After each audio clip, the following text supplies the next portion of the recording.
especially. And as we have here in this hall, we have our youth, also our students. Not only that, but also we have adults who are committed and readily eager to learn.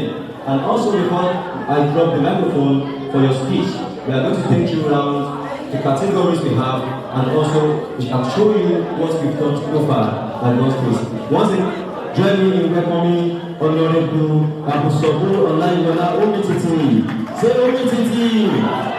Omititi!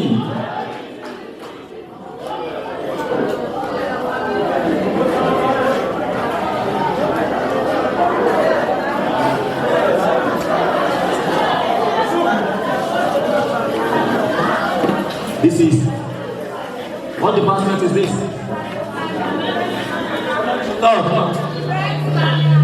Event planner and bags making. Can we have one of your works? What have you done so far? These are what's able to facilitate. The facilitator is there.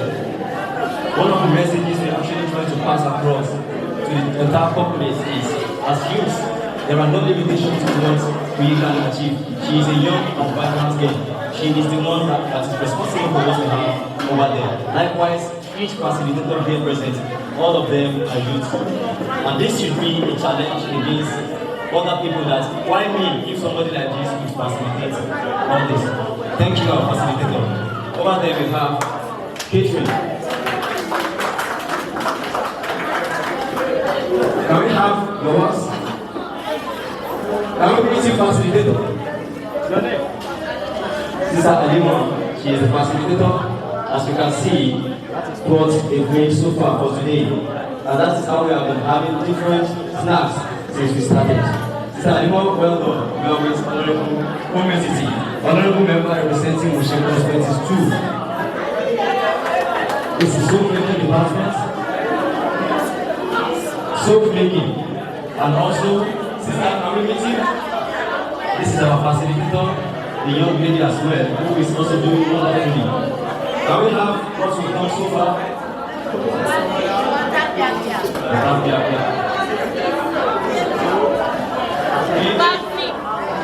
Every and Vaseline. Thank you. Alright, then.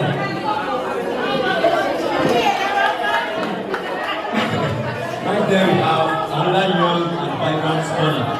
He is a certified graphics and computer expert. As you can see, he in computer programs for youth like him. The session is going. Right there, we have makeup, artistry, and filmmaking. That's the facilitator. Shima, I'm not looking at identify you. Yeah. Okay. So these participants, that is our facilitator. So this is makeup, artistry, and really. As you can see, this is all the beautiful works made so far by them. The activities ongoing.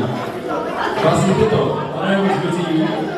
He is also a young girl who is doing very excellently in an area of expertise.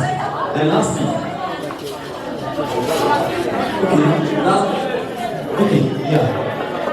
we should first check. As you can see, sir, these are our cobblers in the making. Or let me say, in the making, because we've not been certified. Tomorrow, by God's grace, we will have a certificate. They've been doing so wonderfully since we started. This is the facilitator. Can we meet you, sir? I don't have to understand. He's also a young and vibrant guy, facilitating courses for youth like him, and those are what we've been able to facilitate so far. Then also we have here another young and vibrant facilitator who is also doing so excellently and greatly in his field of expertise with youth like him. He is, can we meet you? Muhammad Sodiq is the facilitator in charge of general computing and appreciation. And so far, the participants have gained so much from him. Thanks so much. So that is all we have. And also we have our guests, our colleagues. They are the one in the other room One person does not make the forest. A tree cannot stand alone, if not for the support of other people. So we have our week member who supports us, who join us in our activities. They are also important in their ways and language.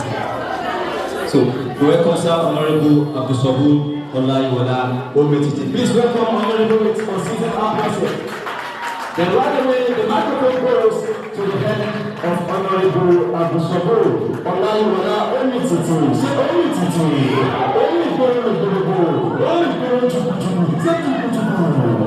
Okay, thank you, sir. Thank you. Okay.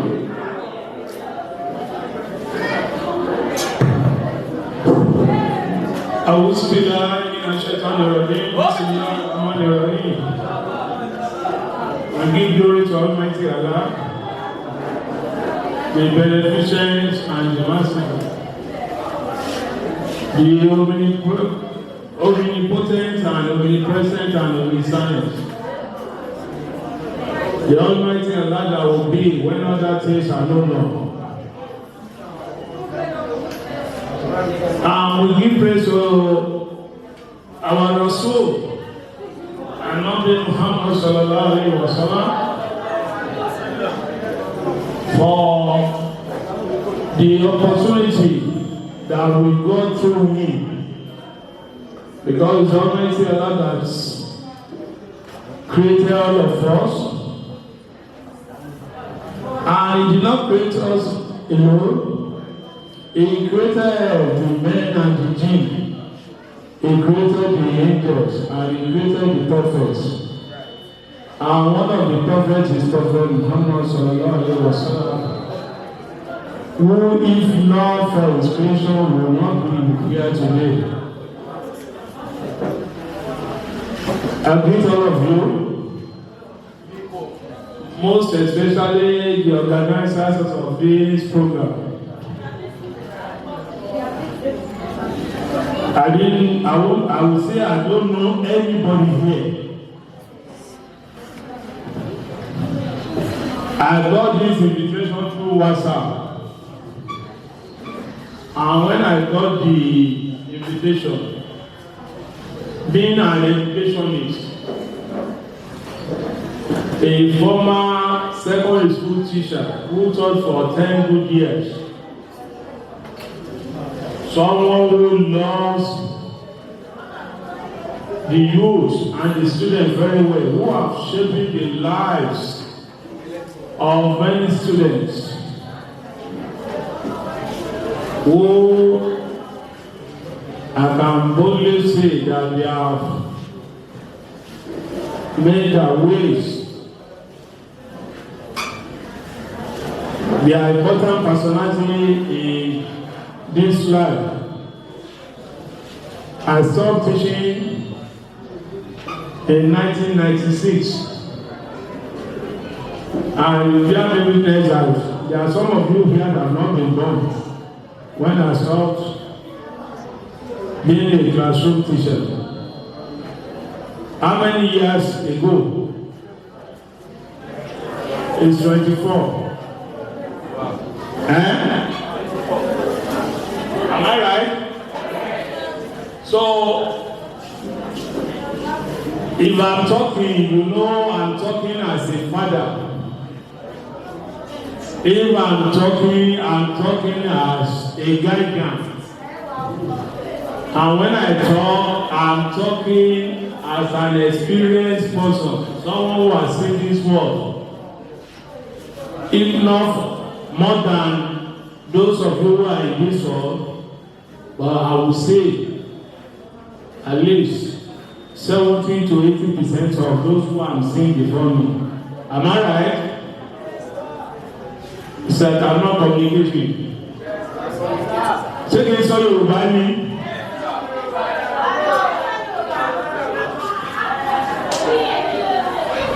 Ṣùgbọ́n ìkàláwùsá náà ọ̀fẹ́. Tó bá jẹ́ Yorùbá yẹn bá fẹ́. Ohun tó ń pè ní tíṣà nìyẹn. Tí tíṣà bá communicate pẹ̀lú ọmọ ilé-ìwé ẹ̀, ó gbọ́dọ̀ mọ bí wọ́n ṣe ń assimilate. Nítorí pé ohun tí mò ń sọ, ó lé àwọn díẹ̀ ni wọ́n ń gẹ̀ẹ́jẹ̀. ìyẹn mo fi ìbéèrè sí tú ìbéèrè yẹn mo fi mọ̀ pé díẹ̀ nínú wa la mọ̀ nǹkan tí mò ń sọ torí ẹ̀ náà a sọ Yorùbá a sì fi Gẹ̀ẹ́sì a fi sí lọ́kì gbogbo wa wọ́n lè sọ fún yín mo ní mo dé bí ìṣe pé torí pé mo mọ ẹnìkan kan bí lórí àṣà máa ń káńsù ọ̀nà pé mo wà bí ṣùgbọ́n mo ti mọ̀ pé àwọn tí wọ́n pè mí through WhatsApp wọ́n pè mí torí pé wọ́n mọ̀ pé èmi náà jẹ́ ìkan nínú abẹnugọ ní ìpínlẹ̀ Èkó àti ní Mùṣín àbí kẹ́kọ̀ọ́ tí wọ́n bá lẹ̀ ń sọ̀rọ̀ àwọn akẹ́kọ̀ọ́ inú èmi máa ń dùn láti wà láàrin wọn nítorí pé èmi náà mo ti jẹ́ akẹ́kọ̀ọ́ rí mi ò wá ń ṣe akẹ́kọ̀ọ́ lásán èmi náà ti jẹ́ olùkọ́ mo lè sọ fún yín pé láti 1996 òun mo ti ju ṣọ́ọ̀kì sílẹ̀ mo wá ń bèèrè pé 1996 sí báyìí pé ọdún mélòó ẹ wá dá mi lóhùn pé 24 years ago àbí bẹ́ẹ̀ kọ́ ìtàn ti sọ fúnra wa ní pé èmi tí wọ́n pè wá síbí àwọn tí wọ́n pè mí síbí ó ní ìdíjọ́ fi pè mí wá ó ṣoṣe ká náà tó nínú profile ní pé mo ní ìrírí tí mo lè ṣí àpẹẹrẹ yín púpọ̀ torí pé ní tí wọ́n pè ní àgbà òun náà ní ọ̀pọ̀lọpọ̀ ìrírí kí náà ń pè ìrírí lédè ìbò experience so a ní àwọn oríṣiríṣi challenges nígbà táwọn náà wà gẹ́gẹ́ bí ẹ̀yin fẹ́ ṣe wà yìí náà ara challenges a lè sọ ní pé nígbà tí a jẹ́ ọ̀dọ́ àwọn tó ń pariwo bẹ́ẹ̀ ẹ̀rọ wá lọ́wọ́ olùkọ́ tèmi dẹ̀ máa ń na ọmọ yóò rí o ẹ gbọ́dọ̀ sọ ní sùúrù kẹ́gbọ́ ọ̀pọ̀ tí mo sọ nígbà tẹ́mi wà ní ọ̀dọ́ tó jẹ́ pé tí mo yára fáfá sí ẹ̀kọ́ púpọ̀ tó fi jẹ́ pé ní 1970 tí èmi wọlé ìwé 70 sígbà yìí ọdún mélòó ni ẹ 50 years 50 years ago mo wọ primary school àbí 1970 sí 2020 ọdún mélòó ni ẹ má ti mo ti wọ jeans mo wọ t-shirt ẹ rò pé ọmọ kékeré ni so mo wọlé ìwé ní ọmọ ọdún mẹ́fà tá a wọlé ìwé nígbà yẹn a ní àwọn ẹ̀gbọ́n wa kan tó yẹ pé ọdún mẹ́wàá náà wọ primary school ẹbí kí tó kí ló dé tán fún bẹ́ẹ̀ kan tó wọ primary school God bless you àwọn ìtumọ̀ báyìí kò tó tí ṣùgbọ́n nígbà tí ọlọ́run bá ti pè kọ́ ní kádàrà ìṣepọ̀ wọn ti wá náà tó tí ṣùgbọ́n àwọn tí wọ́n fẹ́ gbà lọ́dún yẹn wọn tó ó wá di máa wọ agbolé káàkiri wọ́n á máa mú ọmọ léwu àwọn alẹ́ ìṣeré àfi ẹ̀pẹ̀ ṣeré àìṣeré gbá díẹ̀ lọ́dún yẹn lọ́rùn ṣẹ̀mẹ̀rẹ́ náà pè gbá díẹ̀ ayé kọ̀ǹpútà rẹ̀ ní wọn.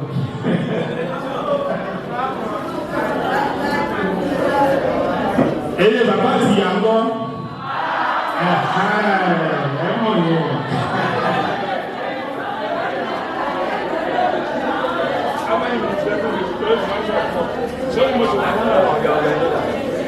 Ṣẹ́rí àtàbá ṣeré bàbá àti ìyá àti ṣeré ọkọ àti ìyàwó ẹgbẹ́ ẹ̀tún ní bèbí yẹn àwọn agbé sáàrí orí ọmọ tó wá ti ní máa tọ́jú ẹ̀ ìkọ́nù wa náà tó bá kéré jù olóòjẹ́pọ̀ ọmọ tó níta bí a máa ṣeré eré yẹn ti mọ̀ ó ti wọ̀ wá ní ẹ̀wù àwọn eré làwọn akọ̀ ṣe lágbólé so bàbá kan náà bàbá wa lórí pé àwọn ẹ̀gbọ́n wa kan ti lọ sí iléèwé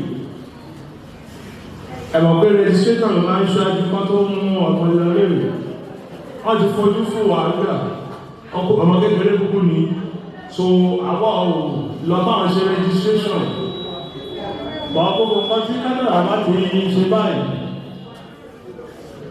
àti registration bẹ́ẹ̀ ti ṣe láti ibi September tá a wọlé January lọ́dún yẹn nígbà tó jẹ́ pé wọ́n ń wọ́ ọmọléèwé sí wọ́n ní kọ́ sábà mú wa bọ̀ làánà bá tẹ̀lé wọn lọ ibi tí a rí pé àǹfààní fún wà nínú agboolé sáàgboolé tá à ń ṣe wọ́n wò kọ́ communal relationship bí bàbá ò wá sílé ìyẹn ò ní kí àbúrò bàbá ẹ̀ kó má ṣojúṣe tó yẹ kí bàbá ẹ̀ kó ṣe àbúrò bàbá mi yẹn lọ́dún yẹn lọ́hùn olóògùn mi lọ sí primary school ìgbà tí bàbá mi máa dé ó ti mú mi lọ sí tí wọ́n ti ṣe station ó ti mú mi lọ sí primary school wọ́n ti sọ pé bí ìjọ Monday kan lọ́ra akí fún mi bí mẹ́ta lọ ní mi Friday wọ́n ló bá ti di ìjọ Monday òun náà kó wọ uniform nígbà tí èmi kan dé classroom ilé-ìwé tó wù mí lọ kí lè mọ̀ tó fi jẹ́ kí lè wù mí lọ àwọn tá a ti jọ ń ṣeré tẹ́mi ò mọ̀ pé wọ́n ti wà ní school mo wá dé lo kíláàsì yẹn òun náà wá sọ láyé náà wọ́n wá sílé ìwé yìí láyé wá èmi wọn bísí ó wà bí olóhùn wà bí rísí ìwọ náà wà bí olóhùn wà bí Matthew ìwọ náà ó ti jọ èmi náà léwu tó mú mi lọ ṣé nǹkan kan tí mo sọ pé máa bèrè lọ́wọ́ ní o sọ kẹ́ máa bá mi dé bí èmi náà kíákíá wọ́n ti lọ rọ́ṣọ́ nígbà tí a padà délé kákí làwọn ọgbà ẹ̀mí wọ́n tẹ̀ wọ́n ní ti o kákí ìtìwá gbà ẹ̀bọ̀ ọdún méjì mẹ́ta oṣù ìlò tó máa ń lé pọ́n lé báyìí so kákí yẹn la wà títí jọ Sunday mọ́ àwọn adé Monday báyìí àwọn náà ti kó sínú uniform àbábẹ̀rẹ̀ léwu èmi ò ń ṣe ẹni tí wọ́n bí sí Èkó ṣùgbọ́n mo máa ń fi hàn ọmọ pé ọmọ Abẹ́òkúta mímí báwà so owó tí mo sọ yìí ó ṣẹlẹ̀ láàrin ilé wa tó wà ní Ìjẹ̀mọ̀ sí St. Peter's School Aké yàrá sọ pé St. Peter's School Aké ní Abẹ́òkúta the first church ní Nàìjíríà St. Peter's Church ó sì wà ní ìlú lónìí the first primary school St. Peter's School Aké tí mo sọ náà ní Professor Wọlé Ṣóyínká ni wọ́n ti jáde àwa bẹ̀rẹ̀ sí ní ka ìwé ń bẹ̀ làwa rí pé ìwé kíkà kìí ṣe pé kí o ṣe dàgbà sí pé kéèyàn ní ọpọlọ kò túmọ̀ sí pé kó jẹ́ ẹni tó kó dàgbà tàbí ṣe kìíní ọdún mẹ́fà tẹ́yẹ ká lò ó ní olùjáde ibi tí Ọlọ́run tó kẹwàá dé adúrú jẹ oyè nínú àwọn prefect school tó jẹ́ pé àwọn míì náà àwọn obìnrin wa kan wọ́n ti tó wọlé ọkọ nígbàtà àfẹ́ jáde èyí tá a fi mọ̀ pé wọ́n ti tó wọlé ọkọ inú àti mọ̀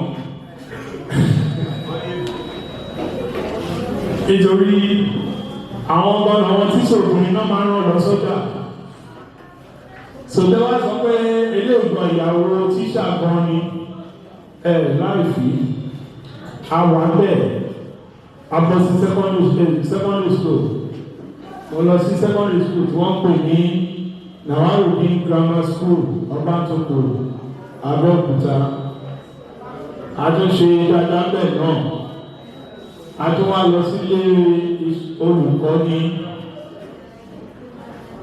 tí a ń pè ní Ogun State College of Education Ìjàgùn níjọ̀gbọ́dì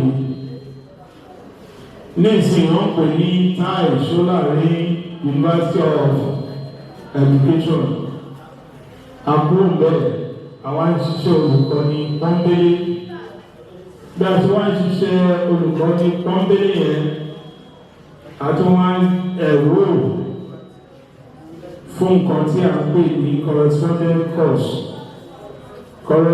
course yẹn ló ń gbé wa wá láti ibi tí a ń pè ní Ajébọ̀ Community High School láàrin Ògúnmákin sí Ọbáfẹ́ tí mo ṣiṣẹ́ tíṣà fún ọdún mẹ́wàá màá máa wá sí Èkó lọ́sọ̀ọ̀sẹ̀ màá máa kàwé tọ́lọ́dún ti palẹ́ sọ̀rọ̀ wá ní ọjọ́ Monday máa padà sí oko àwọn tíṣà oko lọ́dún yẹn náà nìyí o àwọn aṣọ títí tí jẹ́ pé láàárín ọdún mẹ́wàá yẹn àwọn náà wá ní ìgbọ́dọ̀ pé ní BSc BSc University of Lagos.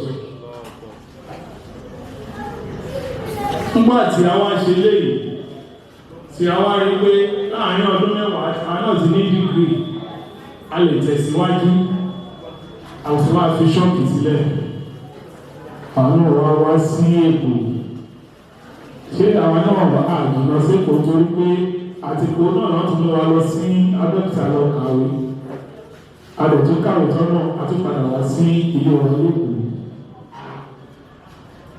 ẹ máa kó ìlú ọmọ Ṣómólú Ọdúnlámì street ilé ọ̀dọ̀ wa bàtà tí Ṣómólú gbàgbà kó ìlú ẹ̀ lára kọ́lẹ̀jì wá sí Gbàgádà àti Gbàgádà náà òní mo ti lọ ṣe tíṣà ní ibi tí mo sọ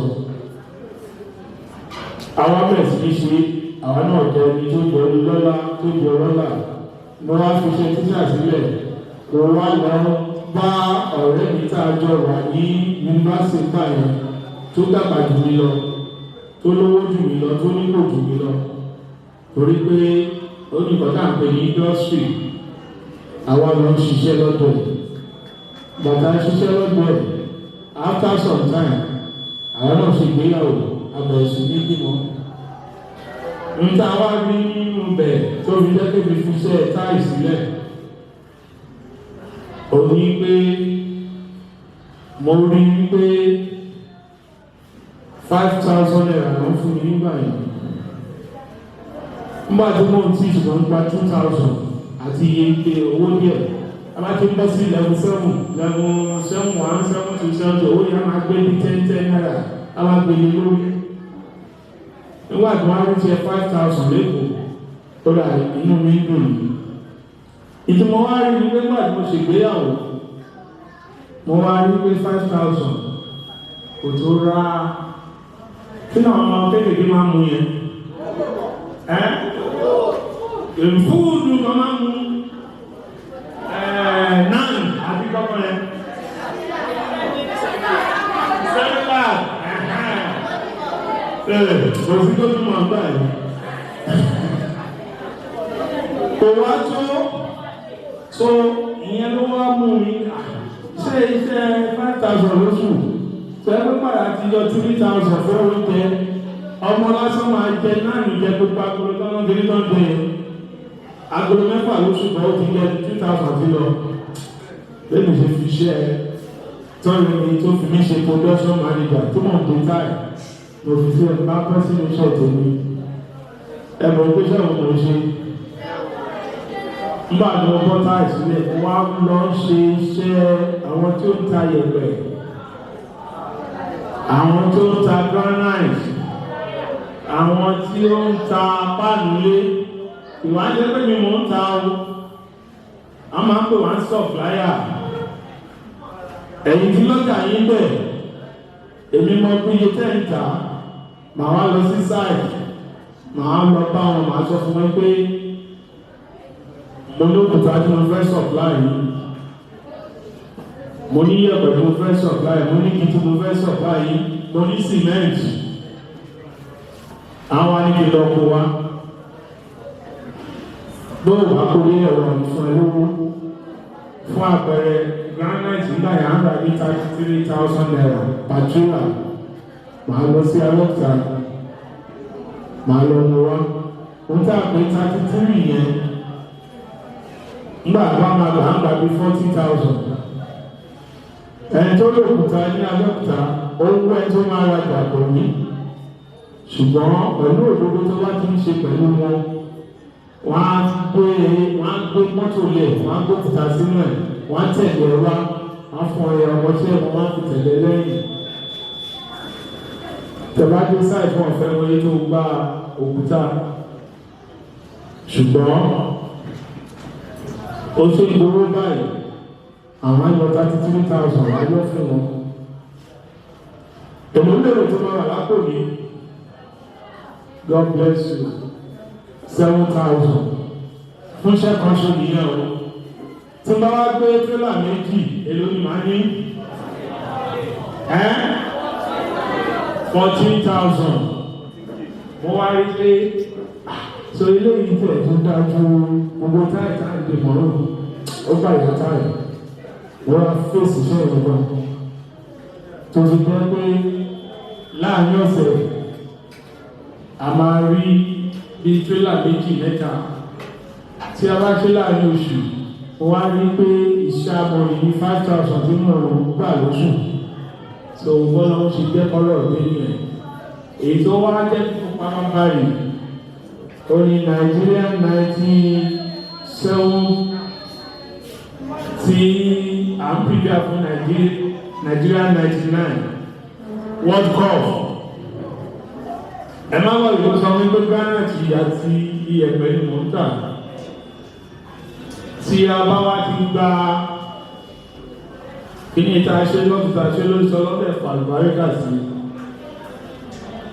ẹnìkan wá pè ní pé National Stadium wọ́n ń wá ẹni tó lè kàwé ẹni tó kàwé tó máa supply wọn as subcontractor tó máa fún olókùúta tó máa fún ní yẹ̀pẹ̀ 97 láti ń pìkẹ́ à nígbà tí ó dé sáìtì ẹ̀ àwọn òyìnbó tó wọ́n wá ní Czechoslovakia ni wọ́n ti wá àwọn náà gbé fẹ́ gbé gíláàsì sí National Stadium ètò gbóyìnbó nù wọn àwọn supplier tó wà nílẹ̀ wọn ò gbóyìnbó wọn ọmọ bó ṣe lè bá òyìnbó sọ̀rọ̀ nígbà tó wá gbọ́ pé èmi dé olùdó this passion have been looking for since all this year come inside come ká má fọ̀rọ̀ bù gba ṣe ní supplier táwọn supply ilé ẹgbẹ́ sí National Stadium tẹ̀lé ẹ̀kọ́ tó débi tó dé ẹ̀kọ́ tó gbé gáàsì a máa gbẹ́rù gan so ó má jẹ́ yà lẹ́nu fún yín wọ́n gbá yẹpẹ́ Ìkòròdú lọ́wọ́ wa lọ́dún yẹn lọ́hùn ilẹ̀ sọ fún yín pé mo ní experience ti Abẹ́òkúta àwa kólógbó tí fà Abẹ́òkúta àwa bẹ̀rẹ̀ sí ní supply àwọn supply yẹpẹ́ fún omi ọdún méjì láti supply wọn àwa ṣe program yẹn wà á dó lórí National Stadium nìkan àti wọ́n á supply ibi tó practicing pitch wọ́n wà ní Unilag a supply nígbà tá a ṣe dáadáa àwọn ìbò jáde yẹn náà wọ́n tún mú wa lọ sí Ìbàdàn àti lọ sí Liberty Stadium àti lọ supply wọn bí a ṣe gbé ìgbésí ayé tó tún wá di gbọ́rọ̀ olóṣèlú wá dé táwa náà fi wá di olóṣèlú mìíràn òṣèlú táwọn ń báyìí gbogbo àwọn leaders wa lọ́tún lósì àwọn ni wọ́n mọ̀ pé wọ́n ní ẹnìkan kẹ́rẹ́ àwọn ò rí irú ọmọ báyìí ṣùgbọ́n gbogbo tí ọlọ́wọ́ ti jẹ́ sí tó wá sọ pé máa ṣẹlẹ̀ sẹ́gbà wàá máa rìnrìn àjò yẹn ní òní náà kódà ní bó bá ṣe ń rìnrìn àjò yẹn wàá máa tẹ̀lé ní ìmọ́lẹ̀ bọ́n bá ṣe ń tẹ̀ mọ́lẹ̀ wàá máa sọ fún mi pé má bínú sáà ọlọ́wọ́ ti sọ pé wàá tẹ̀lé yẹn mọ́lẹ̀ kí wọ́n tó dókè tó wọ́n wá dókè náà ó ní láti fi ṣègbéraga ọgbọ́dọ̀ gbàgbọ́ lọ́wọ́ ló ṣe gbogbo ètò. I've been taking you around all that happened to me from the cradle to when I became what I am today. I'm doing this because I want you to learn one or two things from my life history. Wọ́n á fẹ́ sọ fún yín pé your take home is that you should know that time and tide wait for no one. Tí o bá ní báyìí kò kọ sílẹ̀, time agogo tó rí tó wà lọ́wọ́, àbágogo tó fún yàn.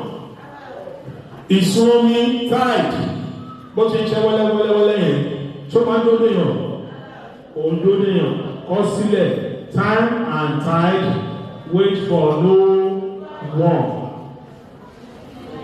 Ọ̀rọ̀ tó wájú ni o gbọ́dọ̀ rí wípé àsìkò tó yẹ kó ṣe tán ló ṣe. Sórí wọn tí oṣù jọmọ lérò tó ní boyfriend tó ní girlfriend òun fàṣìkò ẹ̀ṣòfò ní o kò tí ìkànnì rárá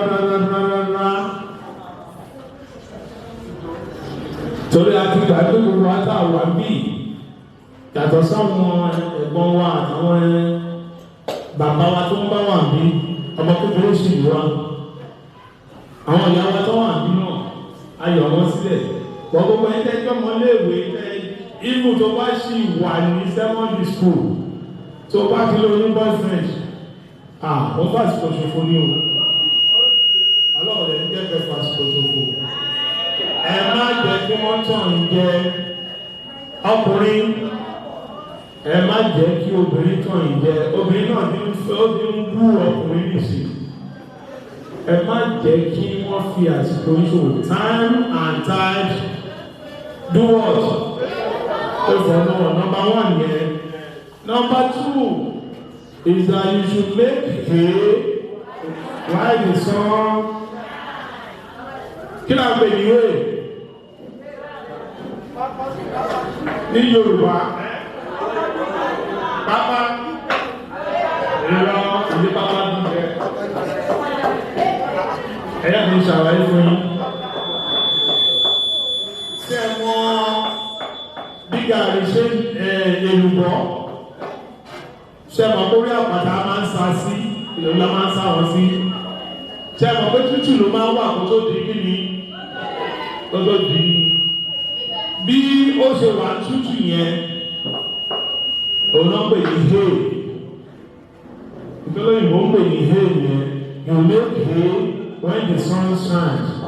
Ṣé ká òjò ni a fẹ́ lọ sáà kìíní yẹn ni? Àbígbà tóòrùn bá wà? Ìgbà tóòrùn bá wà ní? Nítorí ẹ̀ ló ṣe máa ń sọ bẹ́ẹ̀. So méjèèjì ó fẹ́ kẹnu sí ọwọ́ òsì kẹ wá jẹ́ pé ó jẹ́ nǹkan tí ẹ máa fi sọ́kàn. Àmì kọ́kọ́ wà tá a tó máa ń sọ pé procrastination súnmọ́ nǹkan tá à ń sọ náà. Ìyẹn ló ká fẹ́ ṣe nǹkan lónìí ká máa ti dín ọ̀la gbà bí mo fẹ́ ṣe lónìí ó dẹ̀ láti tó ṣe. Ẹ má ṣe wú ẹ̀. Ohun tó bá yẹ kẹ́ ṣe lónìí ẹ ṣe lónìí. Because time and tide wait for no. Ohun tó bá yẹ ká ṣe lónìí ká ṣe. Ọlọ́run á wà pẹ̀lú wa o. Ọlọ́run á bó tì wá. Inú mi dùn láti wà láàrin ní. Mo yọ̀ mọ̀ pé àwọn tí wọ́n organize program yìí, àwọn onímọ̀ ni wọ́n, olóríire ni wọ́n. Inshallah, the good tonight, they will continue to rise and rise stronger. They will continue to be blessed. I say this of God, by the time we come here for the next edition, one or two of majority of you will have every cross to glorify Almighty Allah. So, Kareem. Thank you to them. Please continue having given Honorable Abusabu Omititi continuous applauses for the wonderful delivery. We thank you on behalf of everyone who represents facilitators and participants. We say a very big thank you to Honorable Abusabu Omititi. And in that case, we say we are going to appreciate Honorable with a very luminous certificate. Honorable, yes sir. Ẹjọ́ ká tó lọ, wọ́n dá lè ràn yín lọ́wọ́ mọ́. Ẹni méjì ló sọ̀rọ̀. Àwọn náà ṣe prógámù wọ́n á fún wọn ní 50,000 naira.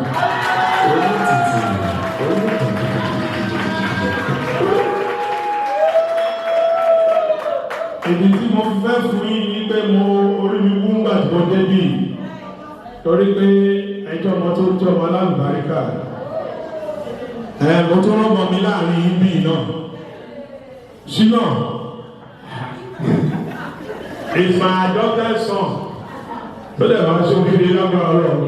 Pẹ̀lú àdúrà tí wọ́n gbà fẹ́ ní kó ṣókèrè. Wàá ṣókèrè o. I have many adopted sons and daughters. Bẹ́ẹ̀ni ṣe é ṣe ìyẹn.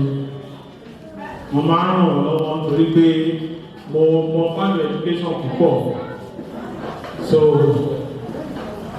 bí ẹ ṣe wà bí nínú pele kọ̀ọ̀kan àwọn tí wọ́n bá ṣe first àtún fún yín ní ẹ̀bùn. Facilitation should please take the class. Facilitation. 1, 2, 3, 4, 5, 6. Ṣèbí 6 session wá ní 7 Ẹ̀yin ọ̀gá ẹgbẹ́ take notes. Àfún yín ní ẹ̀bùn. So ẹ̀bùn ọdún kẹ́kẹ́ náà kẹ́ pàṣẹ dáadáa o. Ọgbọ́n ẹ ṣe gbọ́ ni. Thank you.